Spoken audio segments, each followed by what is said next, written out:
There's something sacred about the silence before the world wakes up, something holy about the moment when the sun hasn't yet broken through the blinds and all you can hear is your own breath.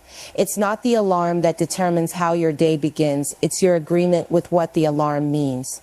That alarm is just noise unless your spirit is aligned with purpose. We treat it like the beginning, but it's only a signal. The real beginning is the moment you decide, before your feet even touch the floor, that today won't just happen to you, you're going to happen to it. Before the emails, before the demands, before the rush, there is a decision that must be made in the dark. A decision to rise from the inside out, not just from sleep, but from whatever mindset tried to lay down with you the night before. Because some of us go to bed with battles that didn't end just because the day did. We close our eyes, but our spirits are wide awake, wrestling with anxiety, disappointment, confusion, and pain that doesn't respect bedtime. And that's why the morning isn't about routine. It's about realignment. It's about getting back to who you are before the noise started shaping your identity. The truth is, the way you wake up is more spiritual than it is scheduled. You can set 10 alarms, prep your outfit, even lay out your plans hour by hour. But if your spirit isn't centered, all of it just becomes decoration around your dysfunction. You don't need more organization, you need more intention. You need to reclaim the throne of your mind before fear sits on it first. And that's where your mindset becomes your weapon. You can't just get out of bed, you have to get out of the thoughts that tried to bury you in that bed, the doubts that whispered you're behind, the memories that haunted you in your dreams, the shame that made you want to hide under the covers even though the light was calling you forward. A positive morning doesn't come from circumstances, it comes from a commitment to perspective, a choice to see opportunity in the ordinary, a choice to believe that just because yesterday had pain doesn't mean today can't hold promise. You have to speak life over your own soul before the world tries to speak death over your dreams. See, your morning mindset is a declaration to heaven and a warning to hell. It says, I'm still here. I may have cried myself to sleep, but I got up anyway. I may not feel strong, but I showed up for the fight. And sometimes showing up is the miracle. You don't need applause for that kind of victory. You don't need validation. You need vision. You need a glimpse of what God still sees in you, even when you wake up feeling like you've got nothing left to give. That's where power starts, in the quiet agreement between your spirit and your destiny. In the moment when you choose to believe that the darkness didn't disqualify you, it deepened you.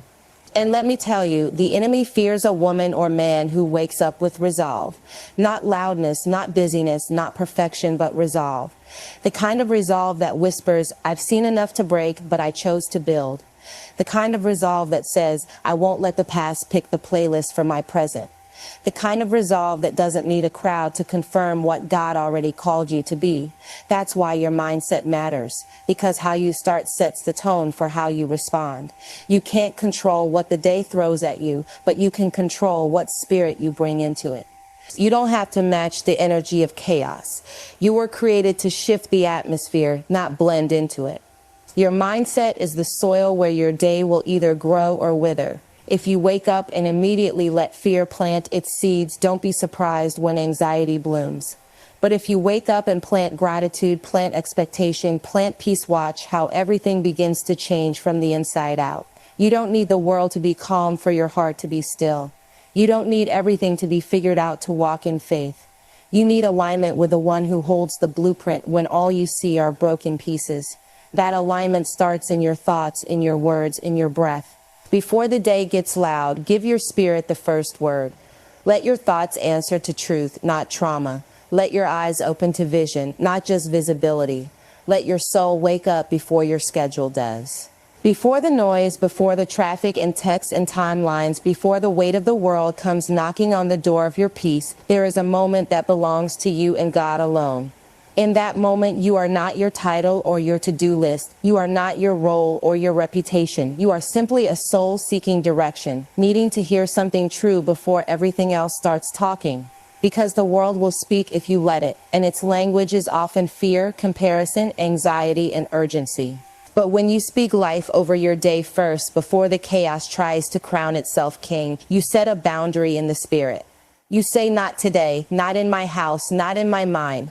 You remind yourself that you are not a servant to circumstances. You are a steward of peace, a keeper of fire, and your voice has the power to build the kind of day your spirit needs. It doesn't take a microphone, a podium, or even a full sentence. Sometimes all it takes is a whisper that refuses to die in your throat. A whisper that says, I will be joyful even if everything outside of me looks joyless. A whisper that says, I choose peace even if problems still exist. When you speak life, you're not lying to yourself, you're leading yourself. You're calling things that are not yet as though they were, not because you're in denial, but because your faith knows how to see beyond what your eyes report. That's why it matters what you say when you wake up. You can either echo your doubts or proclaim your destiny. You can either rehearse your worries or recite your worth. You can either give voice to fear or give volume to faith, but you can't do both. You were never meant to start your day apologizing to your past or negotiating with your insecurities. You were meant to rise with a word that tells the darkness it has already lost. When you wake up, the first words you say shape the atmosphere, not only of your room, but of your soul. That's not just positive thinking, that's spiritual authority. That's taking dominion over the tone of your day. Because let's be honest, the world will try to define your day before you even step into it. It'll throw images at you, opinions, expectations, all trying to convince you that you're already behind, already not enough, already less than. But when you speak life first, you snatch back the pen and say, no, I will write this chapter. I will write it in courage. I will write it in purpose. I will write it with vision that refuses to bow to vanity or fear. Some of the most powerful battles are won not on platforms or stages, but in bedrooms and bathrooms when nobody is watching. When you're brushing your teeth and tears are still dried on your face from last night, but you choose to say today is still full of possibility. When your heart is still bruised from disappointment, but you say I'm still showing up. Speaking life is not about pretending everything is okay. It's about deciding that pain won't be your translator. It's about allowing the Spirit of God to remind you of who you are before your schedule tries to make you forget. You don't speak life because it's cute, you speak life because silence becomes an open door for lies to walk in. You speak life because your soul needs to hear truth before the enemy feeds it confusion dressed up as culture. And let me tell you, the enemy is a thief that doesn't knock, he waits for the door to be cracked open by your own neglect. He waits for you to wake up and scroll instead of surrender. He waits for you to complain instead of command. He waits for you to stay silent, hoping you'll forget the authority you carry in your voice. But when you wake up and speak life, when you declare peace even when your house is loud with stress, when you declare hope even when your body feels tired, when you declare victory even though the war isn't over, you interrupt every plan he had for your day. You silence every whisper that told you to be afraid. You rewrite the script that says your joy has to wait until everything looks perfect. Speaking life isn't always loud, it's consistent. It's not just about what you say, it's about what you refuse to say. You don't let bitterness ride shotgun. You don't let sarcasm be your shield. You don't let shame write your lines. You choose life over and over again, even when it costs you comfort. Because speaking life requires you to believe something better is possible. And sometimes that belief is the boldest thing you'll do all day. You believe there's still beauty, still growth, still healing, still destiny unfolding in the background of your ordinary moments. You believe that your voice, aligned with truth, has the power to shift not only how you feel, but how you live. This kind of morning posture doesn't come from self-help books, it comes from surrender. It comes from waking up and saying, God, I don't know how today will unfold, but I know who holds it. I know who holds me. So I'm choosing to partner with that promise instead of fear. I'm choosing to open my mouth and speak words that build, not break.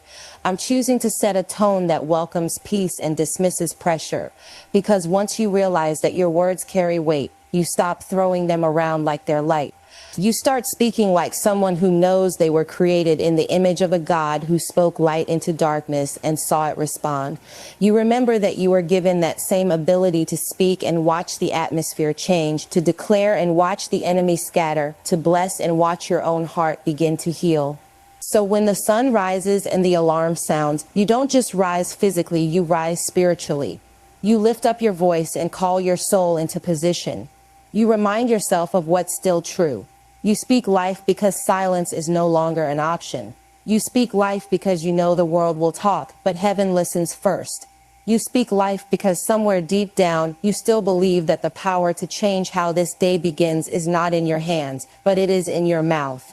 Long before the world earns access to your thoughts, your energy, your emotions, there's a space only you can protect, a space that belongs to your peace. That sacred stillness before your fingers even brush across the screen of your phone, before you check on what the world wants from you, there's a voice inside that asks quietly, what do you need from yourself today? And too often we skip past it, letting our peace be interrupted before it's even established. We invite noise into a space that was never meant to be shared with chaos. Because the moment you open that phone, you don't just check messages, you check burdens. You pick up pieces of other people's pain. You absorb the urgency of timelines that don't match your own. You drink in opinions and anxieties disguised as updates. But your soul was never designed to run off notifications. It was created to rest in revelation. Before your feet touch the ground, your spirit is trying to tell you something that can only be heard in silence. That still small voice that doesn't compete with the volume of the world. That voice isn't loud, but it's powerful. It says breathe. It says wait. It says don't rush to meet demands that weren't even meant for you. Protecting your peace isn't selfish, it's sacred. It's spiritual warfare in slow motion. It's understanding that your inner atmosphere will determine the outcome of your outer world. And if you open your soul to everyone before you open it to God, don't be surprised when confusion walks in and peace walks out. The first few moments of your morning are not a luxury, they're a lifeline. And too many of us are bleeding out emotionally by 9, and because we didn't guard the gate of our own spirit. Peace doesn't beg to be kept, it must be claimed. It must be guarded like treasure because the world is always trying to steal it. You've got to understand that what you wake up with isn't always what you were meant to carry. Just because it followed you into the morning doesn't mean it belongs there. And the only way to discern what's yours and what's noise is to pause, to be still long enough to recognize the voice of God before the voice of culture climbs into your ear. That stillness is not weakness, it's wisdom. It's you saying, I know the value of my presence and I refuse to spend it recklessly. It's choosing to build a rhythm that makes room for grace instead of guilt, alignment instead of addiction to performance. When you wake up and go straight to the scroll, straight to the headlines, straight to the opinions, you're not starting the day, you're surrendering it. You're letting someone else set the tone for a spirit only you are called to govern. And that is not the posture of someone who knows their power. That is not the pace of someone who understands they were handcrafted by God to carry glory, not gossip. You weren't made to download stress before you download strength. And peace is not a passive posture, it's an active decision. It's an act of resistance against a world that profits off your overwhelm. It's declaring that your sanity is not up for negotiation. Your clarity is not available for rent. Your heart is not a highway for every distraction that wants to pass through. And here's the truth, peace isn't found in perfection. It's found in presence. It's not about having a quiet home. It's about having a quiet heart. You can live in a full house and still find a still moment. You can be a mother, a leader, a student, a visionary, and still protect the sacred window of your morning. Peace is not about escape. It's about engagement with God, with your breath, with the truth of who you are when everything else is silent. You've got to start your day from within, not from the outside in. Because what's waiting for you out there, the expectations, the comparisons, the pressure, it's heavy. And if you don't anchor yourself before it hits, you'll find yourself adrift by the afternoon, wondering why your soul is tired before you've even had lunch. Peace is protection. It's a boundary. It's a no wrapped in grace. It's a yes soaked in wisdom. It's you choosing to not let urgency manipulate your worth. It's you deciding to not let someone else's emergency become your identity. And yes, it takes work. It takes intention. It takes the courage to let a call go unanswered for 5 more minutes so you can center yourself in God's presence. It takes the boldness to say, I will not open this app before I open my heart. It takes the clarity to say this moment is not up for public access, it's for divine alignment. Because once peace sets the tone, chaos loses its voice. Once peace leads the room, pressure has no seat at the table. Once peace is in place, the rest of the day has to rise to meet its frequency. And don't let the world trick you into thinking peace is a personality trait. It's not for the quiet ones, the passive ones, the ones who don't mind being still. Peace is for the warrior who knows rest is a weapon. Peace is for the builder who understands foundation matters more than speed. Peace is for the visionary who knows you can't birth anything powerful from a scattered soul. That's why you protect it. That's why you prioritize it. That's why you make no apologies for choosing it. Because your peace is not just about how you feel, it's about how you live. It's about how you love, how you lead, how you show up for yourself, and for the call God has placed on your life. And when peace leads, purpose follows. When peace is first, everything else knows where to fall in line. When peace is protected, destiny can finally breathe. Some mornings don't begin with strength, they begin with surrender. When the weight of yesterday is still clinging to your bones, when you wake up and the air feels heavy with everything you're supposed to be, supposed to do, supposed to fix, you realize quickly that pretending you've got it all together won't work here. You don't need a mask for the morning, you need a moment with God that reminds you grace is still the first gift of the day. Before ambition, before expectation, before presentation, there has to be room for honesty. There has to be space to admit that strength doesn't always look like confidence. Sometimes strength looks like a whisper in the dark saying, God, help me make it through. Because this isn't about performing for the sunrise. It's about posturing your soul so it doesn't collapse under what it was never meant to carry alone. There is a false strength the world praises, the kind that runs fast, talks loud, and keeps grinding, even when the soul is gasping for breath. But real strength doesn't show off. It knows when to sit still. It knows when to breathe deep. It knows when to let the tears fall before trying to fake joy. And that kind of strength is what builds mornings that can sustain you. You don't need more hustle, you need more healing. You don't need more pressure, you need more presence. Because there's a version of you that's been crying to be seen in the quiet. But every time you rush into your day, you skip over her. Every time you push past what you're feeling to meet a deadline, you betray the part of you that just wanted to be held by God before being demanded by the world. Sometimes the most powerful thing you can do at the beginning of the day is stop long enough to feel. Not to fix, not to figure out, just to feel. To let the ache be acknowledged, to let the grief breathe, to let the joy you've been afraid to feel rise without guilt. You were not created to be numb to your own life. You were not built to carry your calling without tending to your heart. You were not anointed to be everyone's answer while your own questions go unanswered. That's why your morning matters. It's not about checking a box. It's about checking in with a God who knows what's really going on beneath your smile. He's not asking you to pretend. He's not looking for performance. He's waiting for permission to heal, to hold, to remind you that your humanity doesn't disqualify your holiness. And it's in these moments when you strip off the need to impress anyone, even yourself, that clarity begins to rise. You realize that the day doesn't need your perfection, it needs your presence. The world doesn't need your polished answers, it needs your anchored spirit.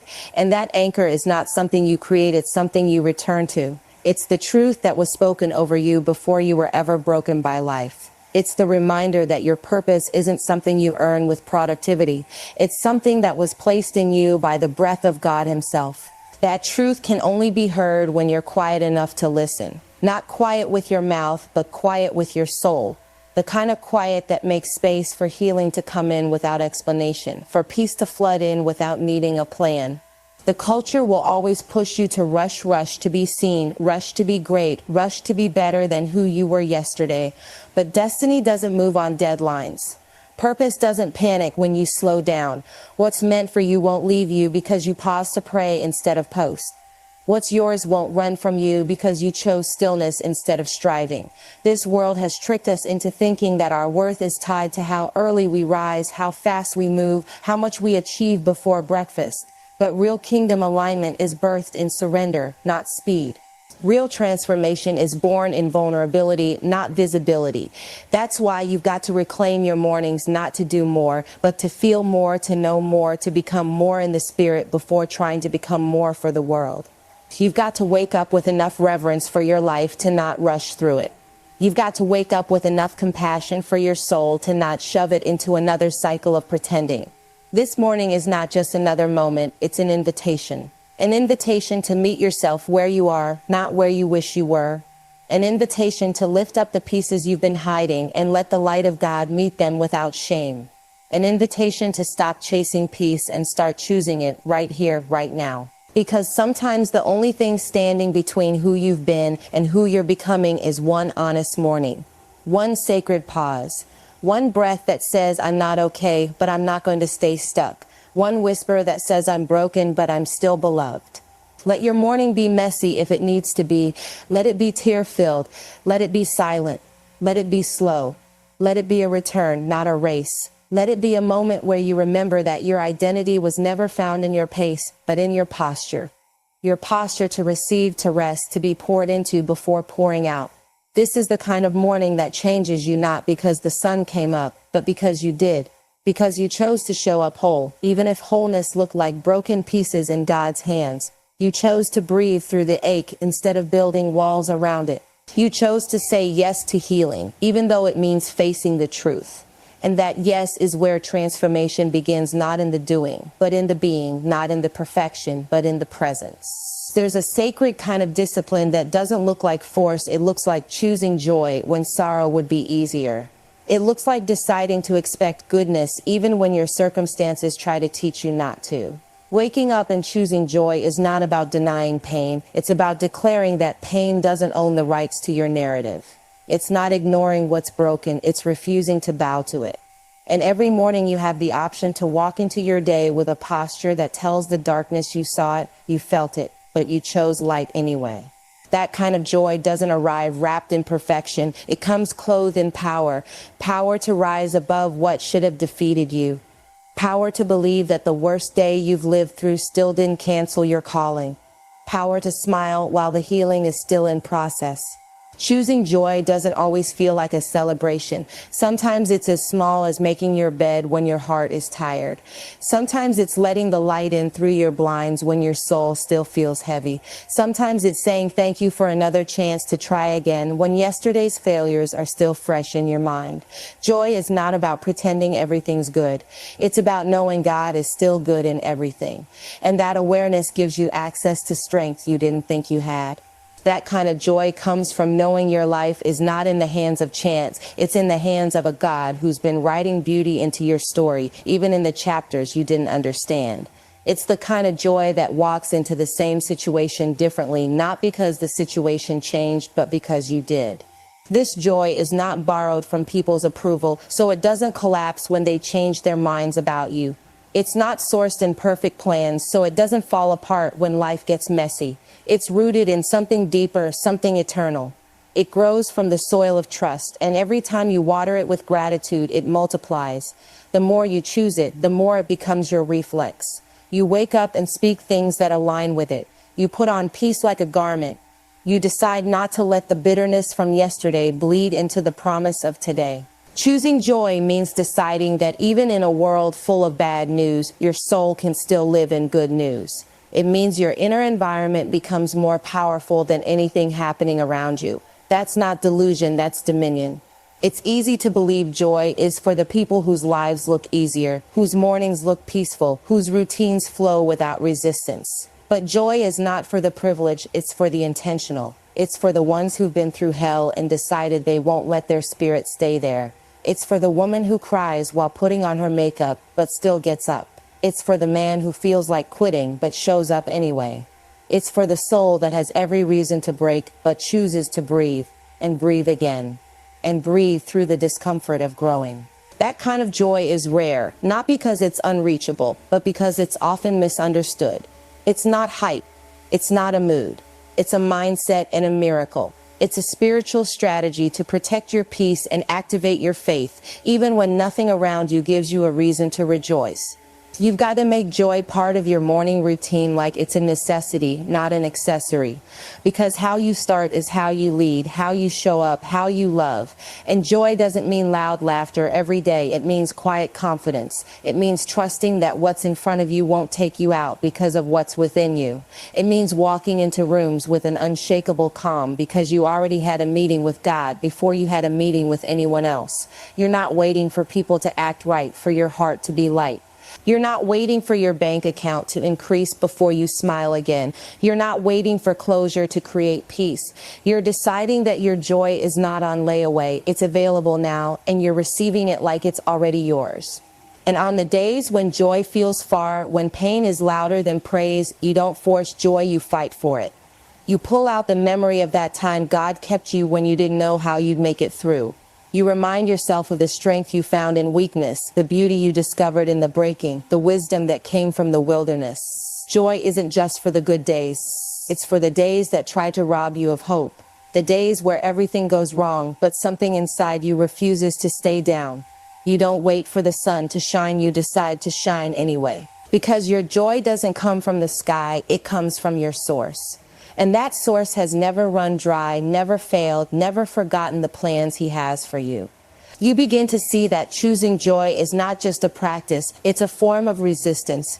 It's saying no to every lie that says your situation defines you. It's saying no to despair and yes to destiny. It's saying, even if I cry tonight, I will rise in the morning and open my mouth with praise. Even if the healing isn't finished, I will still walk like it's coming. Even if the doors haven't opened, I will still prepare like they're swinging wide.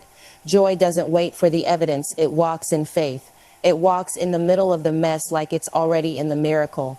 Because it knows who holds the outcome, and it trusts him more than it trusts its feelings. So every morning, choose it again. Choose it even when it's quiet. Choose it even when it's hard. Choose it like it's a seed you're planting into the soil of your future. Water it with words that align with truth. Cover it with actions that honor your growth. Protect it from voices that mock your hope. Nurture it until it becomes the natural rhythm of your life. Until waking up with joy is no longer a fight, it's a flow that reminds you this is not the end of your story. That God is still writing, still moving, still working behind the curtain of your waiting. And even here, even now, even in this in between, joy is still a holy choice, and you are still empowered to make it.